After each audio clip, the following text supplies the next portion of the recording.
Salut à tous. À ce stade, il semble que les Israéliens et les Américains aient échoué à atteindre leur objectif principal. L'erreur de calcul n'était pas mineure. Ils semblent avoir cru qu'ils pouvaient intervenir rapidement, créer les conditions d'un changement de régime et espérer que le peuple iranien se soulèverait contre le régime, exactement dans l'esprit du message de Trump. Reprenez votre pays. Mais cela ne s'est pas produit. Apparemment, reprenez votre pays a été traité moins comme une politique que comme un slogan de campagne déposé dans une salle de guerre. L'erreur fondamentale ressort clairement du dossier historique. Un changement de régime ne se produit pas sans déploiement de troupes au sol. Il ne peut pas être obtenu par les bombardements seuls. La guerre de 12 jours, en juin 2025, l'avait déjà montré. Dans cette guerre, avec Israël et les États-Unis d'un côté et l'Iran de l'autre, les Israéliens ont effectivement décapité le régime dès le début du conflit. Et cela n'a rien changé. La même chose s'est reproduite. Le dossier historique est clair, et c'est pourquoi il n'est guère surprenant que nous soyons maintenant dans une guerre d'usure où les Américains et les Israéliens se trouvent dans une position nettement désavantageuse. Mais dans le style de communication stratégique de Trump, une prémisse ratée peut toujours être reconditionnée comme une manœuvre d'ouverture audacieuse. L'Iran a maintenant un nouveau dirigeant en la personne de Mojtaba Khamenei, le fils cadet de l'ancien dirigeant, l'ayatollah Ali Khamenei. La question immédiate est de savoir ce qu'il fera, surtout après avoir perdu son père, selon toutes les informations disponibles, ainsi que son épouse, certains de ses enfants et plusieurs membres de sa famille proche. À ce stade, il semble certainement probable qu'il soit plus dur et plus idéologique que son père. La raison est que l'Iran fait face à ce qu'il perçoit comme une menace existentielle. Les États-Unis et Israël sont déterminés à détruire l'Iran, et aucun dirigeant iranien ne pourrait laisser cela se produire. Les Iraniens se battront comme des chiens sauvages, et cela inclut le nouvel ayatollah. Tous les éléments disponibles indiquent qu'il est plus dur que son père. Ce qui est particulièrement inquiétant du point de vue américain et israélien, c'est qu'il semble beaucoup plus disposé que son père à faire en sorte que l'Iran acquiert des armes nucléaires. C'est le scénario cauchemardesque. Ce qui se passe dans cette guerre, combiné à l'arrivée d'un nouveau dirigeant iranien qui semble ouvert à l'option nucléaire, pourrait finir par avoir des conséquences désastreuses sur le front de la prolifération. Voilà la partie qu'aucun slogan de podium ne peut aplatir en une jolie formule de type « mission accomplie ». L'une des choses que l'administration Trump, et peut être même l'administration de Netanyahou, n'avait pas prévu, c'est la capacité de l'Iran à transformer cette guerre en conflit régional beaucoup plus large.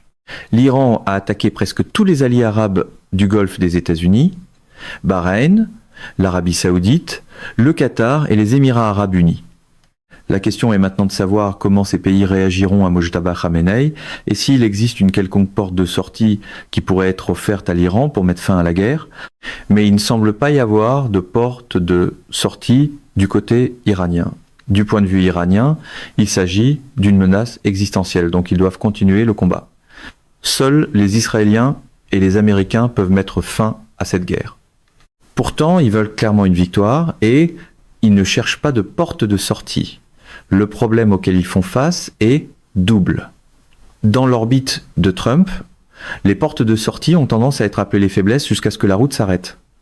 Premièrement, ils sont en train de manquer de missiles de défense aérienne.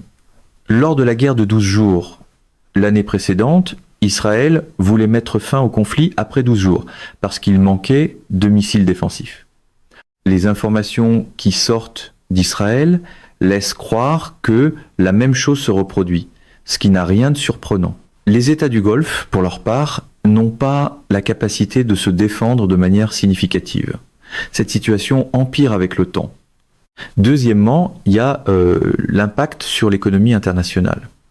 Il est difficile de dire avec certitude exactement comment cela se déroulera, mais il est facile d'imaginer toute une série de scénarios cauchemardesques, plausibles, si la guerre n'est pas arrêtée assez rapidement. Ces deux facteurs, l'épuisement des missiles défensifs et la pression sur l'économie internationale, exerceront une pression énorme sur Israël et sur les États-Unis pour mettre fin à la guerre. Si un camp finit par chercher la porte de sortie et par l'emprunter, ce seront probablement les Israéliens et les Américains. Et le résultat ne sera pas beau à voir de leur point de vue. La conférence de presse pourra toujours appeler cela une victoire. Le bilan comptable emploiera un vocabulaire moins généreux. Les conséquences économiques sont déjà au cœur de la crise. Le prix du pétrole a dépassé les $100, ce qui ne s'était pas produit depuis environ 4 ans, en grande partie à cause de la fermeture du détroit d'Ormuz. La question est de savoir à quel moment Trump décidera que cela suffit, que le choc économique est trop grave, que les marchés sont en chute libre et que les consommateurs américains ne peuvent pas payer 4 ou 5 $ le gallon. À un certain moment, il pourrait décider de déclarer victoire et de rentrer à la maison. C'est l'un des grands avantages du langage politique de Trump. La porte de sortie peut toujours être rebaptisée Arc de Triomphe. Il est impossible de dire précisément où se situe ce point. Mais les scénarios cauchemardesques évoqués suggèrent que cette guerre ne peut pas durer plus de quelques semaines avant que les dommages causés à l'économie internationale deviennent si importants que le monde se retrouve au bord d'une forme de catastrophe économique mondiale. Personne ne peut dire exactement où se trouve la falaise ni quand la chute se produira. Mais il semble bel et bien y avoir une falaise et le monde semble se diriger vers elle. Pour cette raison, cette guerre ne peut pas se poursuivre très longtemps. Trump s'est toujours présenté comme le président anti-guerre. Il se décrit comme le président de la paix ou le président faiseur de paix. Il n'a pas une inclination naturelle à s'enliser dans des guerres étrangères longues et interminables. Il est arrivé au pouvoir en disant qu'il y aurait plus de guerres sans fin sur des terres étrangères. Une grande partie de sa base MAGA n'aime pas non plus ces guerres sans fin. Cela crée une pression de sa propre base pour mettre fin rapidement à cette guerre. L'image de marque dit faiseur de paix, la carte logistique dit quelque chose de nettement moins rassurant. Il ne fait aucun doute que cette pression existe. Trump est entré dans cette guerre avec seulement 20% de l'opinion publique américaine favorable à son déclenchement. Cela signifie qu'environ 80% étaient soit contre, soit pas du tout enthousiastes à l'idée d'entrer dans cette guerre. Au sein du Parti républicain, seulement 40% des républicains soutenaient la guerre. Trump avait fait campagne sur une plateforme promettant la fin des guerres sans fin, et certainement pas une guerre comme celle-ci. Lors de la guerre de juin 2025, la guerre de 12 jours, Trump avait agi d'une manière très différente. Le 22 juin 2025, il a bombardé l'Iran. C'était une frappe unique, comme on le dit aux États-Unis. Après cette attaque d'une journée, il a déclaré victoire. C'était du Trump classique et il pouvait s'en sortir comme ça. Mais entrer dans une guerre prolongée qui menace de détruire l'économie internationale et de miner les chances des républicains aux élections de mi-mandat en novembre n'était pas quelque chose que quiconque s'attendait à voir Trump faire. Il est remarquablement déroutant qu'il se soit laissé entraîner dans cette situation. Les guerres d'une journée sont beaucoup plus faciles à vendre quand le deuxième jour n'arrive pas avec ces questions. Trump peut être déjà un élément qu'il pourrait utiliser pour essayer de transformer cette affaire en victoire. L'élimination de l'ayatollah Ali Khamenei, un dictateur brutal qui a gouverné d'une main de fer, de manière fortement autoritaire, pendant environ 3 décennies. En apparence, il pourrait désigner cela et dire que les États-Unis ont gagné, que la guerre touche à sa fin et que l'Amérique rentre chez elle. Mais le problème, c'est que Trump et les Israéliens ont clairement indiqué que l'objectif ultime n'était pas simplement de tuer un dirigeant. L'objectif était premièrement le changement de régime et deuxièmement l'installation d'un régime essentiellement placé sous la tutelle des États-Unis ou subordonné à eux. C'était clairement présenté comme le but. Se débarrasser simplement d'un ayatollah pour le voir remplacé par un ayatollah plus belliqueux est difficile à présenter comme une victoire. Trump peut déclarer victoire et pointer cette élimination comme preuve, mais il est peu probable qu'il puisse vendre cela aux États-Unis et certainement pas en Israël. Aux yeux du monde, il aura l'air embarrassé, car il avait dit que l'objectif était de changer le régime et d'installer à Téhéran un régime pro-américain et pro-israélien. Cela ne s'est pas produit. Il y a une limite à ce qu'un tour d'honneur peut cacher quand la ligne d'arrivée a discrètement été déplacée. La position de l'Inde dans cette guerre est également importante. L'Inde est proche des États-Unis, mais elle n'a aucune animosité envers l'Iran. Elle se situe quelque part au milieu, et n'a pas adopté de position clairement définie. Elle n'a pas condamné l'élimination de l'ayatollah Ali Khamenei, elle n'a pas condamné le déclenchement de cette guerre par Israël ou par les États-Unis. Il y a aussi des inquiétudes concernant un navire iranien qui a été coulé par une attaque à la torpille américaine juste au large des côtes du Sri Lanka. Le Parlement siège en Inde et le gouvernement subit la pression de l'opposition à cause de tous ces événements. Pour un pays comme l'Inde, qui a été neutre sur cette question, la question est de savoir où il finira par se positionner. L'Inde doit être extrêmement prudente. Il n'est pas dans l'intérêt de l'Inde de se rapprocher trop des États-Unis. En regardant ce que l'Inde dit de cette guerre, elle semble essentiellement dans le même lit que les États-Unis. L'Inde n'a pas condamné les attaques israéliennes et américaines contre l'Iran. Elle n'a pas condamné l'assassinat de Khamenei. Et l'Inde est un membre important des BRICS. Les trois autres grands membres importants des BRICS, le Brésil, la Russie et la Chine, ont tous condamné ce que les États-Unis et Israël ont fait. L'Inde, en revanche, semble attachée aux États-Unis et à Israël sur cette question. Le Premier ministre Modi était aussi en Israël, juste avant le début de la guerre, en train d'embrasser le Premier ministre Netanyahou, qui décrivait M. Modi comme un frère. Ce n'est pas bon pour l'Inde. Le naufrage de la frégate qui avait participé à des exercices navals avec la marine indienne n'est pas non plus une bonne nouvelle pour l'Inde. En plus de cela, la manière dont les États-Unis parlent aujourd'hui de l'Inde devrait être profondément préoccupante. Selon les États-Unis, l'Inde a obtenu un sursis de 30 jours pour acheter du pétrole russe. Cela donne l'impression que les États-Unis décident quand l'Inde peut acheter du pétrole à la Russie, ce qui n'est clairement pas dans l'intérêt de l'Inde. Plus important encore, le sous-secrétaire d'État a récemment déclaré que si l'Inde suivait une politique semblable à celle de la Chine dans les années 1990 et continuait à connaître une croissance économique spectaculaire, les États-Unis iraient très loin pour ralentir la croissance de l'Inde et empêcher ce pays de reproduire ce que la Chine a accompli depuis environ 1990 jusqu'à aujourd'hui. Du point de vue indien, c'est une déclaration choquante. L'idée que les États-Unis ne permettront pas à l'Inde de croître devrait profondément inquiéter tous les Indiens. Cela ramène au point fondamental selon lequel l'Inde doit faire très attention à ne pas trop se rapprocher des États-Unis, parce que les États-Unis sont essentiellement un éléphant incontrôlable. Les partisans de cette guerre, ceux qui croient que c'était une bonne idée, ne peuvent pas expliquer comment elle se termine par une victoire. Personne n'a présenté en détail une stratégie permettant de résoudre tous les problèmes auxquels les États-Unis font face avec l'Iran. Dans la plupart des cas, quand une grande étape est franchie et qu'elle échoue, la réponse consiste à doubler la mise et à monter dans l'échelle de l'escalade. C'est ce qui semble se produire ici. La question cruciale est de savoir s'il existe une solution magique quelque part plus haut dans cette échelle de l'escalade. À chaque barreau franchi, y a-t-il un point où la solution apparaît enfin? C'est exactement ce qui s'est produit au Vietnam. La rhétorique continue de chercher une échelle, l'histoire continue de pointer le trou juste en dessous. Ce qui risque maintenant de se produire, c'est que les Américains et les Israéliens deviennent désespérés. Les propres commentaires de Trump, lorsqu'il répond aux questions des médias, suggèrent qu'il n'a pas d'idée claire de ce qu'il fait. Il veut éviter les troupes au sol. Mais s'il déploie un nombre important de forces, et pas seulement une poignée d'agents de la CIA ou quelques forces spéciales, alors il se retrouve directement confronté au problème des troupes au sol. La question suivante se pose alors. Que se passe-t-il si cela ne fonctionne pas avec un petit nombre de soldats? De petits effectifs ont peu de chances de réussir. La réponse devient alors, envoyons plus de soldats. Ce schéma a déjà été vu et il ne se termine jamais très bien.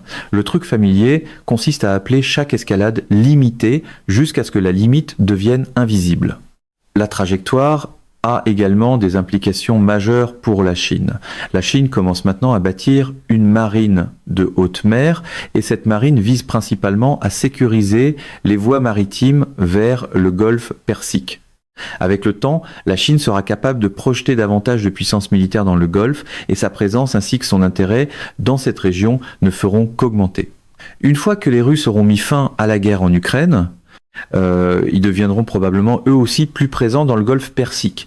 Du point de vue américain et israélien, le moment actuel représente donc une fenêtre d'occasion pour régler le problème iranien. c'est une fenêtre d'occasion vis à vis des Chinois et des Russes, parce qu'avec le temps, la Chine sera davantage impliquée avec l'Ukraine. Avec le temps, les Iraniens construiront aussi une force de missiles balistiques plus robuste et pourraient même s'engager sur la voie nucléaire. Cela signifie que le problème chinois deviendra beaucoup plus important du point de vue américain-israélien lorsqu'il s'agira de traiter avec l'Iran. Du point de vue russe et chinois, voir les États-Unis immobilisés en Iran, surtout si cela se transforme en guerre prolongée où d'énormes quantités de munitions sont consommées, et du pain béni pour la Chine. Si la Chine envisage de prendre Taïwan par la force militaire, elle n'a qu'à attendre environ 1 an si cette guerre dure aussi longtemps. Elle serait alors dans une bien meilleure position vis du scénario taïwanais qu'elle ne l'est aujourd'hui. Rien de tout cela n'est une bonne nouvelle pour les États-Unis lorsqu'il s'agit de gérer la Chine.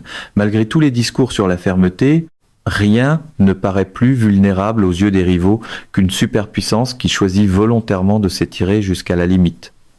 L'Ukraine rend la situation stratégique encore plus dangereuse. Lorsque Trump parle de l'Ukraine ces jours-ci, il comprend clairement que fournir des armes à l'Ukraine, tout en fournissant aussi des armes pour la guerre en Iran, épuise dangereusement les stocks américains. Il est en colère contre les Ukrainiens parce qu'ils exigent tant de munitions et tant d'armes des États-Unis. Cela expose le problème plus large. C'est une étrange politique de l'abondance. Promettre la force partout, puis s'étonner que l'entrepôt ait des murs. Les États-Unis ont laissé leur base manufacturière se dégrader pendant le moment unipolaire. Tout le monde le reconnaît. Ils se retrouvent maintenant dans une situation où ils doivent se préparer à un conflit en Asie de l'Est, rester profondément impliqués dans la guerre en Ukraine et mener une guerre majeure au Moyen-Orient. Même si les États-Unis ne vendent pas directement d'armes à l'Ukraine, les Européens achètent des armes aux États-Unis et les donnent aux Ukrainiens. Ces armes vont donc toujours en Ukraine. En même temps, les États-Unis mènent maintenant une guerre majeure au Moyen-Orient. Le président Trump s'intéresse aussi à l'instauration d'un colonialisme à l'ancienne dans l'hémisphère occidental. Avant que cette grande armada ne soit déplacée vers le Moyen-Orient, elle se trouvait dans les Caraïbes, où les États-Unis menaçaient le Venezuela. Il y a donc effectivement 4 théâtres en mouvement, l'hémisphère occidental, le Moyen-Orient, l'Europe et l'Asie de l'Est. Les capacités des États-Unis ont de vraies limites. Même le discours de rassemblement le plus confiant ne peut pas transformer 4 théâtres en une seule scène gérable. Tout cela se produit dans un contexte où la base industrielle a été affaiblie. Les États-Unis n'ont pas la capacité de produire des tubes d'artillerie et des obus d'artillerie à un rythme rapide comme ils le faisaient pendant la Seconde Guerre mondiale. Alors, lorsque Pete Hegseth affirme que les États-Unis peuvent mener cette guerre indéfiniment et qu'ils ne manqueront jamais de munitions ou d'armements d'un type ou d'un autre, il est difficile de ne pas se demander si cela est plausible compte tenu de la situation stratégique globale. Indéfiniment sonne puissant à la télévision, les calendriers d'approvisionnement, eux, sont généralement moins impressionnés. Les États-Unis n'ont pas de stratégie cohérente. D'une certaine manière importante, ils montent dans l'échelle de l'escalade pour voir s'ils peuvent en trouver une. Au début, lorsque la gigantesque armada a d'abord été déplacée dans la région, Trump croyait, apparemment, selon Steve Witkoff, que cette armada massive forcerait les Iraniens à se rendre. Trump a même été surpris que la stratégie coercitive, la menace de la force militaire, ne fonctionne pas. Cela a échoué. Il s'avère que l'intimidation n'est pas une stratégie simplement parce que le décor comprend des porte-avions. Puis sont venues l'attaque et la décapitation. La décapitation a clairement réussi dans un sens étroit, mais elle n'a pas fonctionné politiquement. Les États-Unis et Israël continuent de pilonner l'Iran et cherchent toujours un changement de régime. Même si la décapitation n'a pas fonctionné, l'hypothèse demeure qu'une pression suffisante peut produire un changement de régime. Mais les propres commentaires de Trump montrent clairement que même lui ne croit pas vraiment que cela fonctionnera, du moins dans les circonstances actuelles. La recherche d'autres options commence donc. C'est à ce moment que surgissent des idées visant à encourager une insurrection avec les Kurdes ou les Azerbaïdjanais, à mettre certaines troupes au sol et à avancer dans cette direction. Dans des situations comme celle-ci, la question clé est toujours de savoir si l'échec mène à doubler la mise ou à reculer. Les Houthis offrent une comparaison utile. Lorsque Trump est entré en guerre contre les Houthis en mars dernier, la campagne a duré jusqu'en mai. Au début, il avait dit que Joe Biden avait été un petit chat et n'avait pas attaqué les Houthis avec vigueur. Trump affirmait qu'il ferait ce que Biden n'avait pas fait et que les Houthis seraient battus sous sa présidence. La promesse était assez simple pour une phrase de meeting, ce qui est souvent là que les ennuis commencent. En mai, 2 mois plus tard, Trump a compris qu'il ne pouvait pas battre les Houthis. Il a donc reculé et est descendu dans l'échelle de l'escalade. C'est rare. C'était surprenant à l'époque, mais Trump a sagement compris qu'il ne pouvait pas vaincre les Houthis. Il a conclu un accord ou un semi-accord avec eux, et cela a mis fin à l'affaire.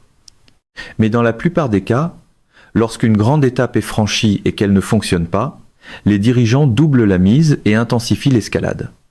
C'est ce qui semble se produire dans le cas de l'Iran. La question est de savoir s'il existe une solution magique quelque part plus haut dans l'échelle de l'escalade. À mesure que l'on monte les différents barreaux, arrive-t-on enfin à un point où la solution magique apparaît? La solution magique est toujours un barreau plus haut, et c'est exactement comme ça que les échelles deviennent des pièges. C'était le schéma au Vietnam. Les premières forces de combat ont débarqué le 8 mars 1965, puis les États-Unis ont monté lentement mais sûrement dans l'échelle de l'escalade, à la fois dans l'utilisation de la puissance aérienne et dans le déploiement de forces terrestres. L'idée était que, à un certain niveau de pression, les États-Unis finiraient par venir à bout du Viet Cong et des Nord-Vietnamiens.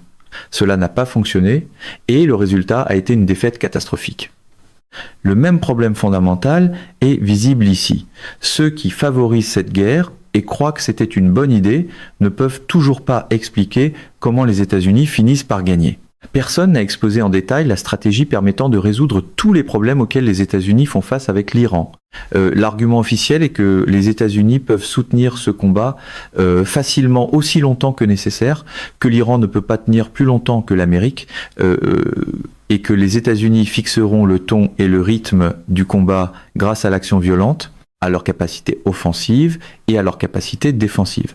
On affirme que les États-Unis possèdent des dizaines de milliers de munitions, qu'ils peuvent livrer des approvisionnements illimités et qu'ils peuvent produire des effets encore plus importants que les missions de frappe à distance actuelle.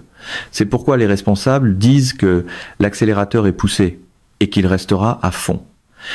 C'est le genre de langage qui donne à un tableau de bord l'air d'une doctrine.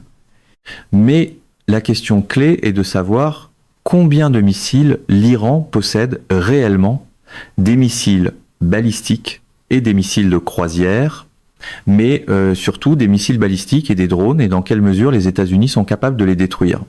Il est très difficile d'obtenir des réponses claires dans les grands médias. Il est aussi incertain que les gens à l'intérieur disposent de données fiables. Pourtant, c'est l'enjeu crucial.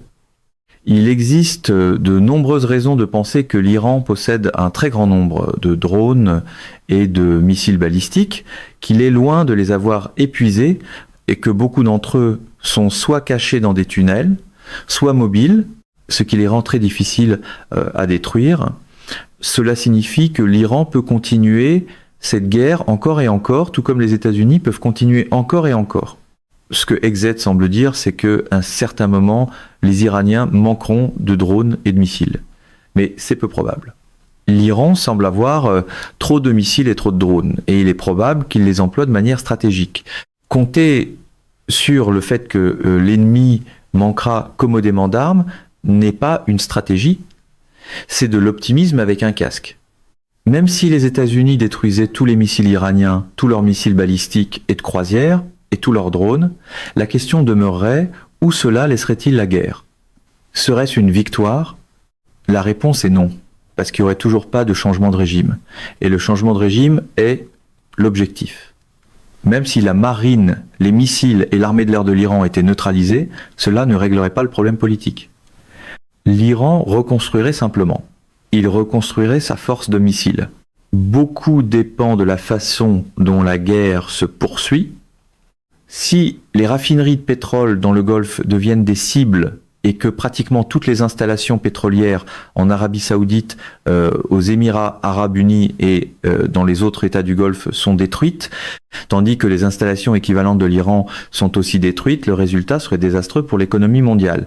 Les conséquences à long terme pour le Golfe seraient presque impossibles à mesurer. Cette guerre peut se dérouler de nombreuses façons différentes. L'échelle de l'escalade est en train d'être gravie et des étapes très puissantes restent possibles. Les marchés n'applaudissent pas parce que un dirigeant prononce le mot victoire assez fort. Utiliser des navires de guerre dans le Golfe Persique constitue un risque majeur parce que l'Iran possède de nombreux missiles conçus pour couler des navires. L'Abraham Lincoln a été éloigné du Golfe. Il n'était pas dans le Golfe lui-même, mais il était assez proche pour qu'on craigne qu'un missile de croisière iranien puisse le frapper. Dès que des navires de guerre sont utilisés dans le Golfe Persique, ils créent un environnement riche en cibles pour les Iraniens. Les Américains parient probablement qu'ils peuvent protéger ces navires et réduire suffisamment la capacité iranienne en missiles de croisière pour que les navires d'escorte ne courent pas un danger majeur. Mais il reste à voir si cela est vrai. Encore une fois, il est très difficile de déterminer exactement ce que possède l'Iran. Si l'on imagine jouer la main de l'Iran avec un nombre fixe de missiles balistiques, de missiles de croisière et de drones, et avec la certitude qu'il s'agit d'une longue guerre, la question devient de savoir comment répartir l'utilisation de ces missiles. La dernière chose que l'Iran voudrait faire serait d'utiliser tous ces missiles et tous ces drones dès le départ. Il voudrait conserver une grande partie de son inventaire pour une guerre prolongée. Donc, s'il y a une diminution de l'utilisation des missiles balistiques par l'Iran, cela ne signifie pas nécessairement que l'Iran manque de missiles balistiques. Personne ne le sait avec certitude. L'Iran voudrait aussi probablement conserver une grande partie de sa capacité en missiles et en drones pour ce qu'on pourrait appeler le moment du Götterdämmerung.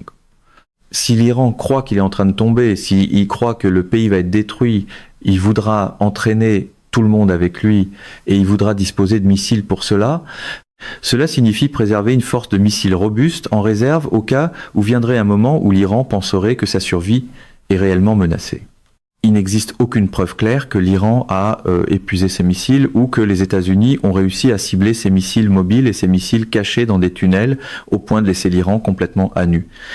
Si les Iraniens ne lèvent pas les bras en signe de reddition et ne se soumettent pas aux exigences américaines, les États-Unis devront chercher d'autres options. Une option possible consiste à envoyer des troupes américaines au sol en nombre limité à l'intérieur de l'Iran et à les faire travailler avec les Kurdes, les Azerbaïdjanais ou d'autres groupes dans le but de provoquer une révolution. Il est peu probable que cela fonctionne, mais les États-Unis pourraient essayer parce qu'ils n'ont pas de stratégie de rechange qui fonctionne. Quand le plan échoue, la tentation est de rebaptiser l'improvisation en créativité. L'argument serait que les États-Unis pourraient soutenir les Kurdes ou les Azerbaïdjanais, ou les deux, sous forme d'appui moral et de soutien matériel limité, mais il n'y a pas grand-chose qui puisse réellement être fait. Le problème de Trump, c'est que cela commence à l'entraîner dans un conflit avec des troupes au sol. Il veut éviter les troupes au sol. Si il déploie un nombre important de forces, et pas seulement une poignée d'agents de la CIA ou de forces spéciales, alors il se retrouve directement confronté au problème des troupes au sol. Puis vient la question suivante, que se passe-t-il si cela ne fonctionne pas ? Avec un petit nombre de soldats, le succès est peu probable. L'étape suivante consiste à envoyer plus de troupes. Ce scénario a déjà été vu et il ne se termine jamais très bien. Et d'une manière ou d'une autre, le même vieil escalier continue d'être présenté comme un ascenseur flambant neuf. Mesdames et messieurs, notre émission d'aujourd'hui s'arrête ici. Nous vous invitons à partager votre avis personnel dans la section des commentaires ci-dessous. Pouvoir, vérité, vous salue et vous donne rendez-vous très bientôt.